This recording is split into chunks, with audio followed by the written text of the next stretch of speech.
Salam. Bir anlıq düşünün ki, övladınıza elə bir hədiyyə verirsiniz ki, bu hədiyyə onun beynini bütün həyatı boyu daha çevik, daha güclü edir, problemlərə qarşı daha dayanıqlı edir. Və bu hansısa bir oyuncaq deyil. Bu sadəcə yeni bir dildir. Bugün sizinlə məhz bu mövzunun, belə deyək, dərinliklərini enəcəyik. Əlimizdə bir neçə fərqli araşdırma var, xüsusilə Nağıl Sarayının hazırladığı geniş tədqiqat da çox önəmlidir. Məqsədimiz odur ki, bütün bu mənbələri birləşdirək və anlayaq ki, erkən yaşda dil öyrənmək bir uşağın beynini və hətta dünya görüşünü necə yenidən formalaşdırır. Tamamilə doğrudur. Biz bugün o klassik dil öyrənmək yaxşıdır cümləsini təkrarlamayacağıq. Yox. Biz o pərdənin arxasına baxacağıq. Uşaq beyni niyə bir möcüzədir? Yəni, iki dili eyni anda idarə etmək, beynin, necə deyim, əməliyyat sistemini necə gücləndirir və bu, uşağın riyaziyyatından tutmuş empatiyasına qədər hər şeyə necə təsir edir? İnanın ki, bu sualların cavabları həqiqətən heyrətamizdir. Elə isə gəlin ən təməldən başlayaq beynin özündən. Həmişə deyilir ki, uşaqlar süngər kimidir. Amma bu nə deməkdir əslində? Niyə məsələn bir yetkin insan illərlə qrammatika ilə boğuşur, amma 3 yaşlı bir uşaq ikinci dili sanki havadan qapır? Nədir bu prosesin arxasındakı sehir? O sehirin elmi adı neyroplastiklikdir və o sehrin ən güclü olduğu dövrədə həssas dövr və ya critical period deyirik. Təxminən, belə deyək, 0-7 yaş aralığını əhatə edir bu dövr. Uşağın beyni o yaşlarda hələ tam bərkəməmiş bir gil kimidir. Hər yeni səs, hər yeni təcrübə o gildə dərin bir iz buraxır. Amma yetkin insanın beyni artıq bişmiş bir saxsı qab kimidir. Bəli, yeni bir şey əlavə etmək olar, amma bu sadəcə səthə yapışdırılan bir bəzək kimi qalır. Uşaqda isə dil beynin memarlığının bir parçasına çevrilir. Deməli, biz dili sonradan öyrənirik, onlar isə dillə birlikdə böyüyürlər. Bu, fundamental bir fərqdir. Dəqiq olaraq və ən vacib məqam da budur ki, uşaqlar dili analiz etmirlər. Onlar üçün qrammatika qaydaları, istisnalar, belə şeylər yoxdur. Onlar dili bir musiqi kimi, bir ritm kimi, bir his kimi qəbul edirlər. Məhz buna görə də demək olar ki, aksentsiz danışa bilirlər. Çünki onlar səsləri biz böyüklər kimi öz ana dilimizin filtrlərindən keçirərək eşitmir, birbaşa olduğu kimi mənimsəyirlər. Bu, yalnız o həssas dövrdə mümkün olan bir qabiliyyətdir. Bu həssas dövrdə beynin belə bir potensialı olması həqiqətən də heyrətamizdir. Yaxşı, bəs bu potensialı reallaşdıranda nə olur? Yəni, uşaq həqiqətən də ikinci dili mənimsəyəndə, bu onun beynindən kənarda, real həyatında hansı qapıları açır? Çünki əsas məsələ budur. Gəlin bir anlıq iki dilli beyni iki fərqli əməliyyat sistemi ilə. Məsələn, həm iOS, həm də Android ilə işləyən bir superkompüter kimi düşünək. Bu beyin daim bir sistemdən o birinə keçid etməlidir, kontekstə uyğun olaraq birini aktivləşdirib, digərini arxa plana atmalıdır. Bu da daimi fon prosesi, beynin icraçı funksiyalarını, yəni diqqəti idarə edən, planlaşdıran və problemləri həll edən mərkəzi prosesorunu inanılmaz dərəcədə məşq etdirir. Bir dəqiqə, bu çox maraqlıdır. Deməli, bu sadəcə iki lüğətə sahib olmaq deyil. Bu, beynin özünün işləmə mexanizmini dəyişən bir prosesdir.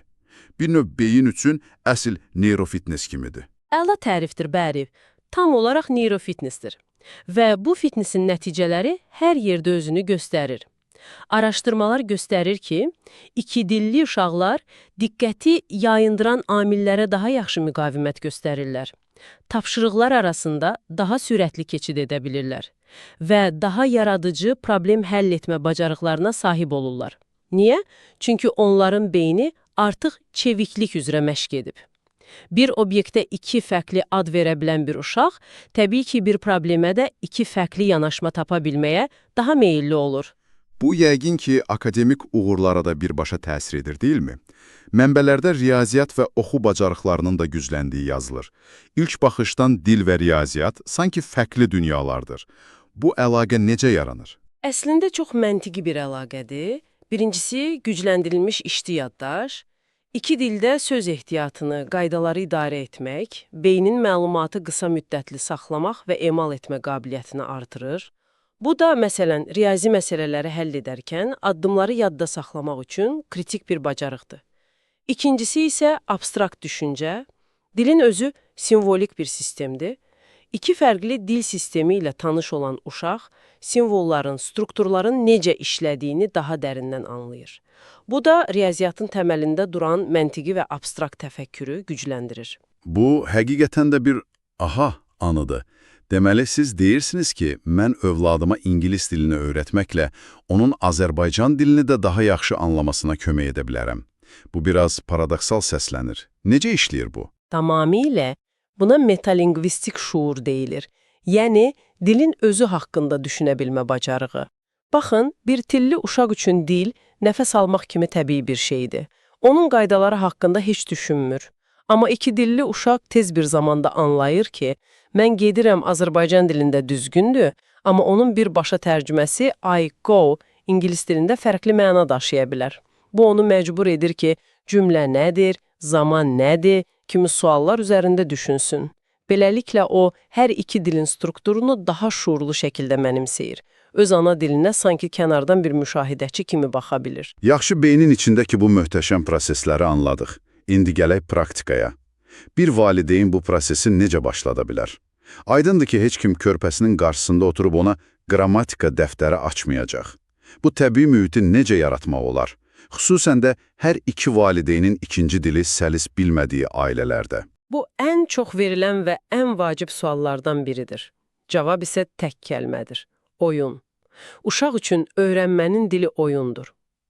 Ən effektiv metodlardan biri, bir valideyn bir dil və ya qısaca OPOL prinsipidir. Məsələn, ata uşaqla yalnız Azərbaycan dilində, ana isə yalnız ingilis dilində danışır. Bu, beynin dilləri aydın şəkildə ayırmasına kömək edir. Amma bu hər ailə üçün real deyil. Həmişə mümkün olmur.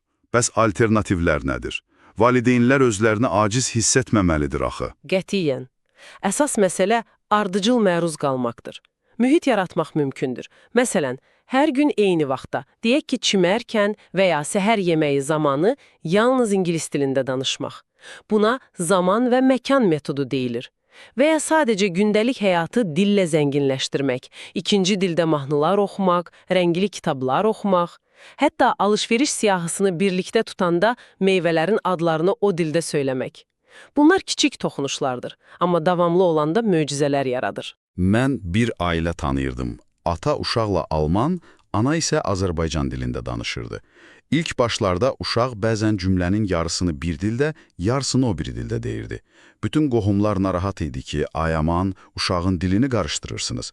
Amma 3 yaşında uşaq sanki bir düyməni bastı və hər iki dildə səlis, yerli yerində danışmağa başladı. Deməli, bu proses səbir tələb edir. Gözəl bir nümunədir. Bu, kod dəyişdirmə deyilən, tamamilə normal bir mərhələdir. Bu, çaşqınlıq əlaməti deyil. Əksinə, bu, beynin hər iki dildəki resurslarından səmərəli istifadə etməyə çalışmasının bir göstəricisidir. Uşaq sadəcə o an ağlına daha tez gələn sözü istifadə edir. Zamanla, daha çox məruz qalmaqla beyin bu iki sistemi ayırmaq öyrənir. Əsas odur ki, valideynlər səbirli olsunlar və bu prosesi əyləncəli bir macəraya çevirsinlər. Unutmayın, məqsəd mükəmməl olmaq deyil, ünsiyyət qurmaqdır. Bu idraki və akademik faydalardan danışdıq. Amma dil təkcə beyin üçün deyil, həm də ürək üçündür. Dilin sosial və emosional tərəfi necədir? Başqa bir dil öyrənmək uşağın xarakterini necə formalaşdırır? Bəlkə də bu ən dəyərli faydadır. Dil bir mədəniyyətin diyintisidir. Başqa bir dil öyrənməklə uşaq başa düşür ki, dünyaya baxmağın tək bir yolu yoxdur. Anlayır ki, onun normal qəbul etdiyi şeylər başqa bir mədəniyyətdə tamamilə fərqli ola bilər. Bu, birbaşa empatiya və tolerantlıq hissini gücləndirir. Fərqli düşüncə tərzlərinə qarşı daha açıq olur. Dil, fərqli dünyalar arasında bir körpüdür və sizin evladınız o körpünün üzərində rahatlıqla gəzə bilən birinə çevrilir. Bu, əslində övladımızı bir qlobal vətəndaş kimi yetişdirməkdir. Gələcəkdə fərqli mədəniyyətlərdən olan insanlarla daha asan dil tapacaq, daha uğurlu əməkdaşlıqlar quracaq. Tamamilə. Və bu, sadəcə gələcək karyera imkanları demək deyil. Bu, daha zəngin bir insan olmaq deməkdir. Yeni bir dili mənimsəmək həm də uşağın özünə inamını artırır. Bu, çətin bir işin öhdəsindən gəldiyini göstərən böyük bir nailiyyət hissidir. Bu da onların digər çətinliklərə qarşı daha cəsarətli olmasına kömək edir.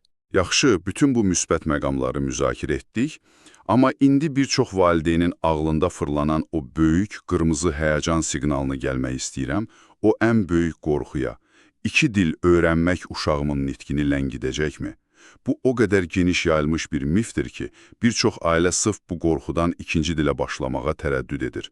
Bu narahatlığın bir əsası varmı? Bu suala aydınlıq gətirmək çox vacibdir. Qısa və konkret cavab: xeyr. Müasir elmi araşdırmaların demək olar ki, hamısı bu fikrin bir mif olduğunu təsdiqləyir. İki dillilik öz-özlüyündə nitq ləngiməsinə səbəb olmur. Bu, köhnəlmiş və çoxdan təkzib edilmiş bir anlayışdır. Bunun bir neçə səbəbi var. Birincisi, iki dilli uşaqların lüğət ehtiyatı iki dil arasında bölündüyü üçün hər hansı bir dildəki söz sayı bəzən bir tilli həmyaşıdından az görünə bilər. Amma iki dildəki ümumi söz sayına baxanda onların lüğətinin daha zəngin olduğu üzə çıxır. İkincisi və ən vacibi, əgər bir uşaqda istər bir tilli olsun, istər iki dilli, həqiqətən də bir nitq ləngiməsi varsa, bunun səbəbi ikinci dil deyil, səbəb başqa amillərdə, eşitmə problemi, inkişaf ləngiməsi və ya digər nevroloji səbəblərdə axtarılmalıdır. Yəni, ikinci dili günahlandırmaq, əslində əsl problemin üstünü örtmək və vaxtında müdaxiləni gecikdirmək riski yaradır. İki dillilik beyni gücləndirir, zəiflətmir. Onu bir problem kimi görmək, əslində uşağı bu möhtəşəm neyrofitnessdən məhrum etmək deməkdir. Möhtəşəm. Məncə, bütün əsas qatıları açdıq. Beynin içindəki proseslərdən tutmuş, praktik tətbiqlərə və ən böyük qorxulara qədər hər şeyə toxunduq. Söhbətimizi yekunlaşdırarkən, bir cümlə ilə əsas mesajı necə xülasə edərdiniz? Övladınıza erkən yaşda xarici dil öyrətmək, ona sadəcə yeni bir ünsiyyət vasitəsi vermək deyil. Bu, onun beyninin memarlığına, idraki çevikliyinə, sosial zəkasına və bütün gələcək həyat yoluna qoyulan ən dərin və ən dəyərli investisiyalardan biridir. Bu, ona dünyaya açılan ikinci bir pəncərə hədiyyə etməkdir. Valideynlərə son bir həvəsləndirici mesajınız nə olardı bu yolda? Səbirli olun və bu prosesdən həzz alın. Unutmayın ki, hər uşağın öz öyrənmə sürəti var. Ən əsası, bu prosesi evladınız üçün əyləncəli bir macəraya çevirin. Hər yeni söz övladınızın dünyasını biraz daha genişləndirən bir addımdır və bu addımları həvəslə atmaq lazımdır. Çox təşəkkür edirəm bu dərin söhbət üçün.